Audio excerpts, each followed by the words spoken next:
लगाइदिउँला मान्छे सोध्दा सोध्दा सोध्दा फ्यान हुन्छ मर्छ हो पुरा निराश हुन्छ तर अब अर्को भन्छ सुन्नुहोस् त तपाईँको दया जीवन भन्दा तपाईँको दया जीवन भन्दा एउटा घटना एउटा मान्छे एकदमै आफ्नो आमा पनि मरेर गयो हुँदा हुँदै आफ्नो श्रीमती थियो सानो भर्खरको बच्चा थियो केही समय भूकम्प आइदियो भूकम्पले आफ्नो श्रीमती सानो छोरालाई पनि मारिदियो एउटा छोरा मान्छे बाँकी रह्यो त्यसले के गर्ने आमा पनि बित्नु भयो श्रीमती र छोरा पनि बित्यो अब एक्लै रह्यो त्यसलाई उनी सोचेछ अब म चाहिँ अब मेरा बाँच्नको लागि मलाई बेकार छ म बाँच्ने के चाहिँ गर्नु कसको लागि म बाँच्नु कसको लागि म जिउनु अब बरु म मरेकै बेस हुन्छु बरु संसारलाई छोडिदिन्छु संसारलाई त्यागिदिन्छु भनेर चाहिँ उसले यसो सोचेछ अनि दोरी लिएर जङ्गलमा जाँदै गरेछ अब श्रीमती छैन आमा पनि छैन को बिना बाँच्न अब फेरि कसलाई हेरेर बाँच्ने अब बिचमा तिमी नबाँच्दैन सागर सारेको चोखो माया तिमी ल्याइदिनु भन्छ अनि अर्को कुरा थुप्रै गीतहरू सुनेछ सबै गीत सुन्यो उसलाई कहिले पनि शान्त नै मिलेन उसै मिलेन अनि त्यो गीत सुनेर झन् ऊ भइराङ्गिएर मर्नको लागि चाहिँ डोरी लिएर जाँदो रहेछ अनि त्यो चर्चको बाटो यसो जाँदाखेरि चर्चमा चाहिँ यसरी भित्र आएर चाहिँ पुरा गीत गाइरहेको रहेछ तपाईँको दया जीवन भन्दा तपाईँको दया भन्छ उसले चाहिँ झस्सै सुनेछ अनि त्यो गीत सुन्ने बित्तिकै अरे कोही दया गर्ने मान्छे त रहेछ नि त यहाँ है कोही त दया गर्ने मान्छेलाई चाहिँ के हो भनेर चाहिँ यसरी थमेछ अनि त्यहाँदेखि स्वादभित्र बसेछ अनि स्वादभित्र बस्दै गर्दाखेरि उसले भजन गीतहरू थुप्रै सुन्यो त्यो भजन गीतले उसलाई जीवन दिन थाल्यो हालेलुया उसलाई उत्साह दिन थाल्यो अनि त्यसले गर्दाखेरि पछिबाट उसले त्यहीँनिर उसलाई देखेर प्रभु येशूलाई ग्रहण गर्यो आमेन ग्रहण गरिसकेपछि उसले क्रिस्चियन जीवन असल जीवन जियो त्यहाँदेखि पछि उसको फेरि विवाह भयो सुन्दर परिवार भयो हालेलुया हालेलुया कतिचोटि हामीलाई सांसारिक गानाहरूले सांसारिक कुराहरूले संसारका टिकटकर स्टोरीहरूले तपाईँलाई मलाई मार्न बाध्य बनाउँछ मर्न बाध्य बनाउँछ भित्र त्यसले चाहिँ धमिरा किरा एकैचोटि धकेल्छ रुखलाई चाहिँ अथवा कुनै पनि रुखमा धमिरा लाग्यो भने एकैचोटि त्यो नाश हुँदैन बिस्तारै त्यसले भित्र सबै खोने बनाइसकेको हुन्छ क्षेत्र बनाइसकेको हुन्छ लास्टमा त्यो ढल्छ अथवा भाँच्छ अथवा टुट्छ है अर्को क्यान्सर रोग लाग्यो भने थाहा हुँदैन तपाईँलाई त्यसले भित्रको त्यो हुन्छ नि सेल्सलाई हाम्रो शरीरमा सेल्सलाई त्यसले मार्दै लान्छ अनि अन्तिममा मात्रै त्यो बाहिर देखा पर्छ बुझ्नुभयो त्यसले गर्दा अहिले तपाईँले चुरोट खाँदै हुन्छ केही फरक पर्दैन शैतान चुरोटबाट तपाईँ भित्र पस्दैछ अनि तपाईँ जाडो सेक्नुहुन्छ लुकी ढाँटी केही फरक पर्दैन तर भित्र शैतानले त्यही बाटोहरू तपाईँ भित्र पस्दैछ कसैले गुटखा खानुहुन्छ पान खाँदै चेप्दै हुनुहुन्छ अहिले फरक पर्दैन तपाईँसँग मैले खाँदैछु मलाई केही फरक पर्दैन तर तपाईँको कारणले नि कसैलाई त हानि पुग्दैछ तपाईँको कारणले कसैलाई समस्यामा पार्दैछ तपाईँको कारणले परिवारमा अशान्ति हुँदैछ तपाईँको कारणले परिवारमा जुन उन्नति र आशिषमा पुग्नु पर्ने थियो त्यो आशिषले रोक्दैछ प्रियहरू केही देखेकोले देख्दा ठिकै छ राम्रो छ तर भित्र धमिरा लाग्दैछ भित्र के हुँदैछ अरे धमिरा लाग्दैछ भित्र त्यो क्यान्सर जस्तै त्यो शब्द फैलिँदैछ अझ मान्छेले ढाक्छ तर स्वर्गमा हुने परमेश्वर ढाक्न सक्छ कसैले ढाक्नु कोही माइकलाल हुनुहुन्छ परमेश्वर ढाक्न सक्ने कोही माइकलाल हुनुहुन्छ परमेश्वरको क्यामेरादेखि लुक्न सक्ने कोही पनि छैन एक दिन न्याय निश्चय नै हुन्छ बाहिर भन्छ न्याय निश्चय हुन्छ अनि मैले अस्ति भनेको थिएँ अनुग्रह छ अहिले अनुग्रह छ सीमित छ अब त्यसमा बाइबलले पनि भन्छ के अनुग्रह छ भन्दैमा तिमीहरू अझै पाप गरिराख्ने अझै लुकी हिँड्ने लुकी खाने लुकी झगडा गर्ने लुकी बोल्ने लुकी तिमीहरू नराम्रो काम गर्ने पाउले भनेको छ त्यसकारण अब हामी परमेश्वरको बदनाम गर्नेहरू हामी हुँदैन हालेलुया अब हामी फर्कौँ यदि आज पनि हामी फर्केनौँ भनेदेखि नि तपाईँको लागि ठुलो दुर्घटना हुन सक्दछ समय छँदै तपाईँलाई लाग्दा मैले प्रार्थना गरेको छुइनँ ठिकै छ खै पछि तर तपाईँको लागि नि कुनै पनि बुवाले कुनै पनि आमाले कुनै पनि अगुवा पास्टरहरूले हरेक दिन प्रार्थना गरिरहेको छ तपाईँ बाँचिराख्नु भएको छ हालेलुया यदि कुनै पनि अगुवा र पास्टर तपाईँको लागि प्रार्थना गरिदिएको छैन भने नि तपाईँ सायद आज कुन अवस्थामा हुने थियो थाहा छैन। यसले गर्दाखेरि तपाईँ कोही पनि घमण्ड नगर्दा हुन्छ म मेरो कारण यहाँ छु मैले गर्दा हो भनेर यदि सोच्दै हुनुहुन्छ तपाईँ मूर्ख हुँदै हुनुहुन्छ। तर आफैलाई मूर्खता बनाउँदै हुनुहुन्छ तपाईँले।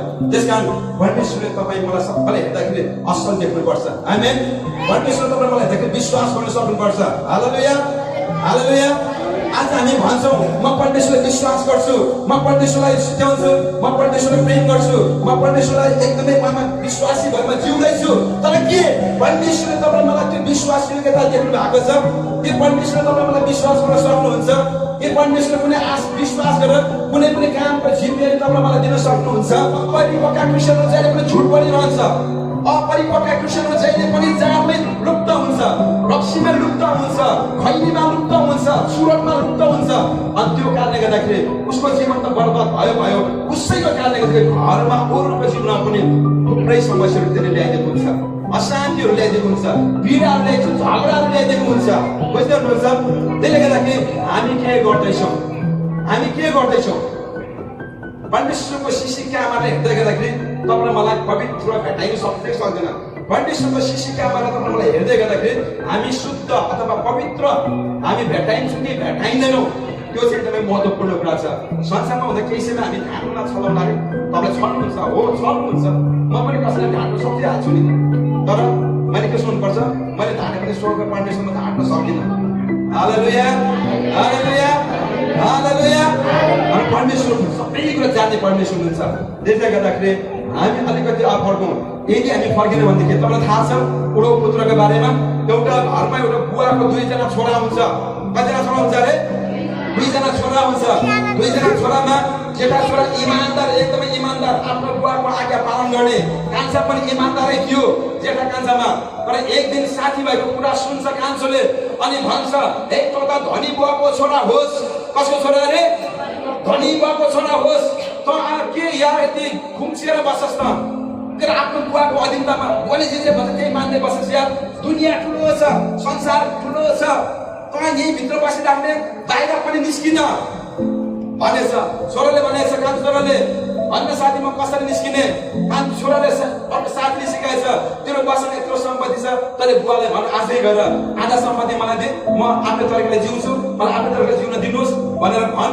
अनि बुवाले तेरो लागि तेरो पाउनु पर्ने हिस्सा तेरो बुवाले दिन्छ भन्न भन्दै बुवा कहाँ आउँछ अनि बुवालाई भन्छ बुवा मलाई मेरो अंशमा पर्ने भाग जति चाहिँ दिनुहोस्। बुवा छक्कै पर्छ। बुवा के हुन्छ अरे? छक्कै पर्छ।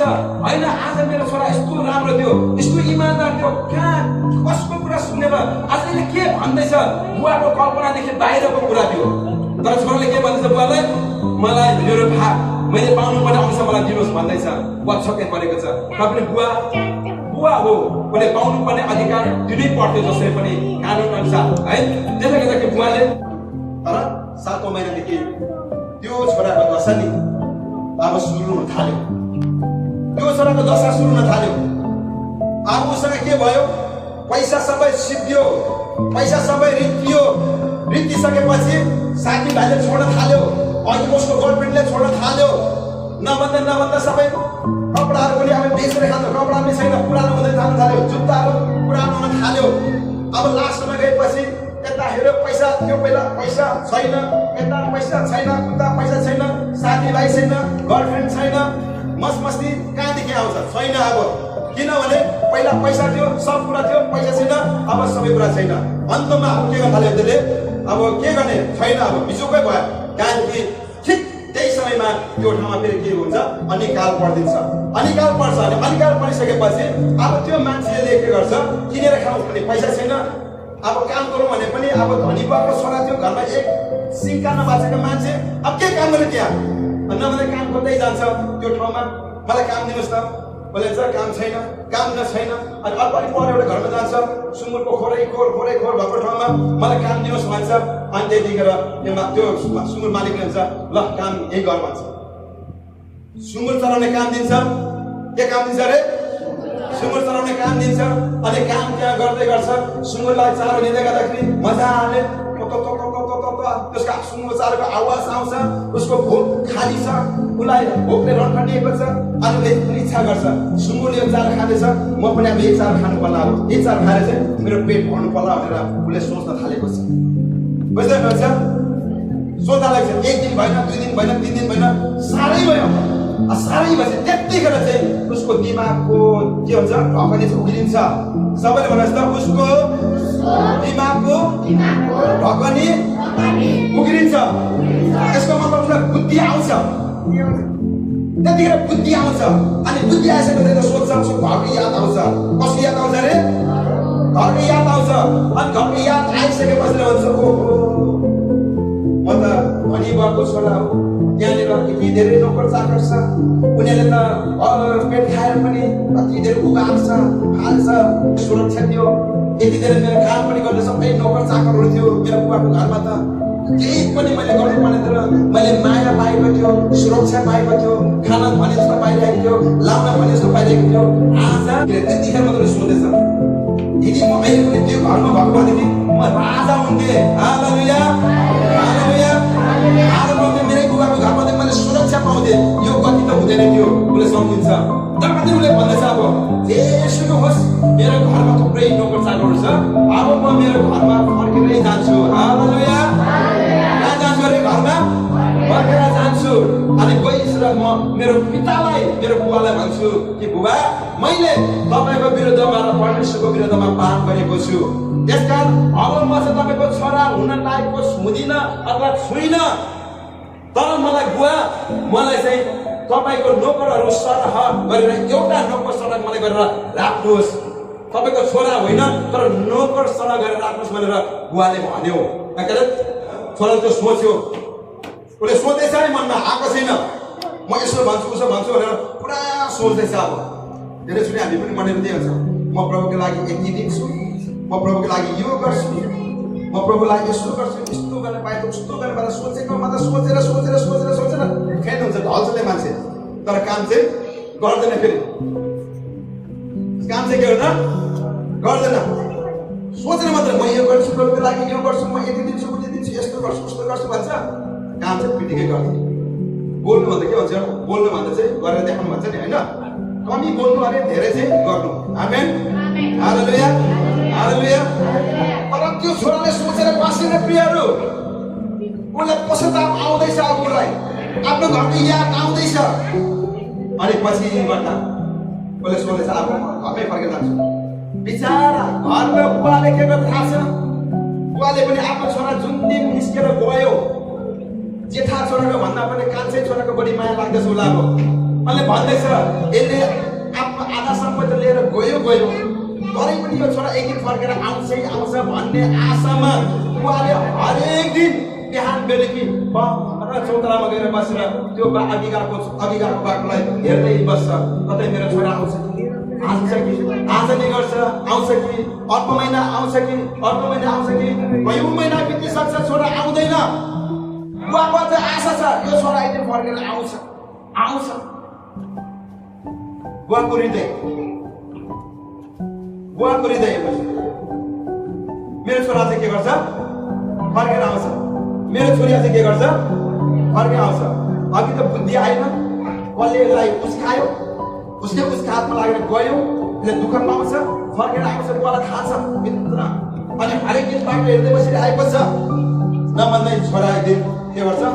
पुरा यति लामा केस भएको, कपडा पनि मैला त्यसो ल्याएर पुरा जुम्सो आइरहेको छ। फर्केर आउँदै गर्दाखेरि बुवाले यसो गरेर हेर्छ, कतै त्यो मेरो कान्छे छोरा कि भनेर यसो हेर्छ।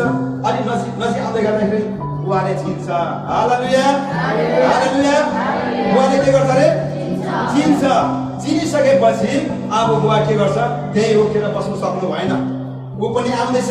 ऊ भन्दा स्पिड चाहिँ बुवा कुदेर जान्छ। हालेलुया।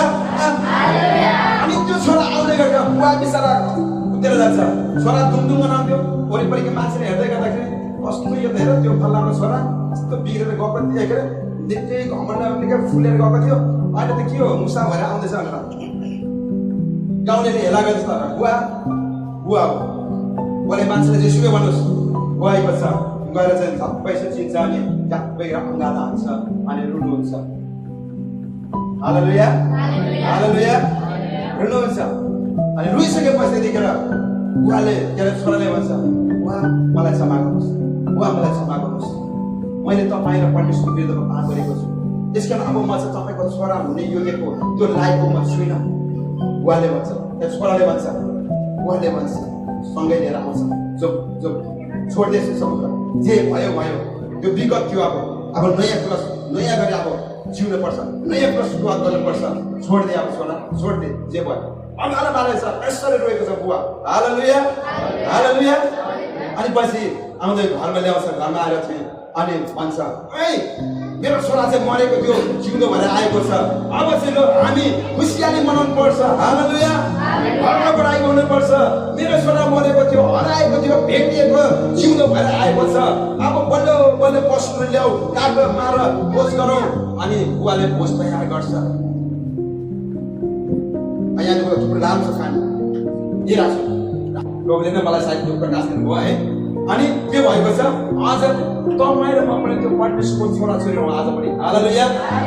आज तपाईँ म गलत गर्दैछौँ, गलत निर्णय हामी गर्दैछौँ, गलत सोच्दै, गलत खाँदैछौँ, पिउँदैछौँ, गलत कार्यहरू गर्दैछौँ, गलत सम्बन्ध हामीले राख्दैछौँ, र पनि यदि हामी फर्किनौँ भने त्यही छोराछोरी हामी दुःख पाउँछौँ। यति धेरै दुःख पाउँछ, यति धेरै दुःख पाउँछौँ, सुँगुरको चारो खानेसम्म त्यो अवस्थामा तपाईँ म पुग्नुपर्छ। बुझ्नुहुन्छ? त्यसकारण त्यो अवस्थामा पुग्नुभन्दा अगाडि नै अब हामी हाम्रो बुद्धिलाई हामी बोलौँ। आमेन। हाम्रो ढकनलाई हामी खोलिदिउँ, अनि त्यो बुद्धिलाई हामी लियौँ। आमेन आमेन।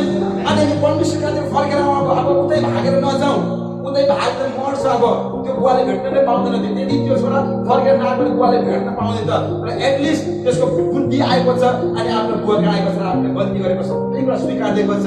हालेलुया। अनि यो समय हरेक नानीहरू, हरेक जवान आमा बुवाहरू हामी पनि प्रभुतिर फर्केर आउँ। आमेन। र तपाईँ मैले गरेको गल्तीहरू कहीँ छ प्रभुको अगाडि, प्रभुले भन्नु, प्रभु मलाई क्षमा गर्नुहोस्। प्रभुले भन्छ, ठिक छ छोरी, जे भयो छोडिदियो अब। आमेन। ठिक छ छोरा, जे भयो छोडिदियो अब। एटलिस्ट त म कहाँ आइस्, अब म तँलाई चलाउँछु। आमेन। अब म तँसँग हुन्छु। हालेलुया। अब म तँलाई सहायता गर्छु। हालेलुया। अब म तँलाई उठाउँछु। हालेलुया। अब म तँलाई सम्हाल्छु। हालेलुया हालेलुया।